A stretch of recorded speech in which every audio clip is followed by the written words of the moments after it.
চুল পড়া বন্ধ করতে কোন খাবার খাবেন? চুল পড়া কি থামছেই না?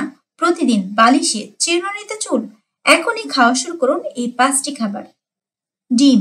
ডিমে রয়েছে প্রচুর পরিমাণে বায়োটিন এবং প্রোটিন, যেটা চুলের গোড়া শক্ত করে এবং নতুন চুল গজাতে সাহায্য করে।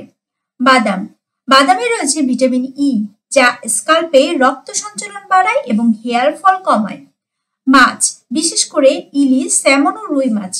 ওমেগা-3 চুলকে করে শাইন এবং ব্রেক কমায়। পালং শাক। যাদের আয়রন ডেফিসিয়েন্সি রয়েছে তাদের অনেক বেশি পরিমাণে চুল পড়ে। পালং শাক এই ঘাটতি পূরণ করে। কিশমিশ অথবা খেজুর ব্লাড সার্কুলেশন বাড়ায় এবং চুলের গোড়া শক্ত করে। এই খাবারগুলো প্রতিদিন ডায়েটে রাখুন। চুল পড়া 7 দিনের মধ্যেই কমবে।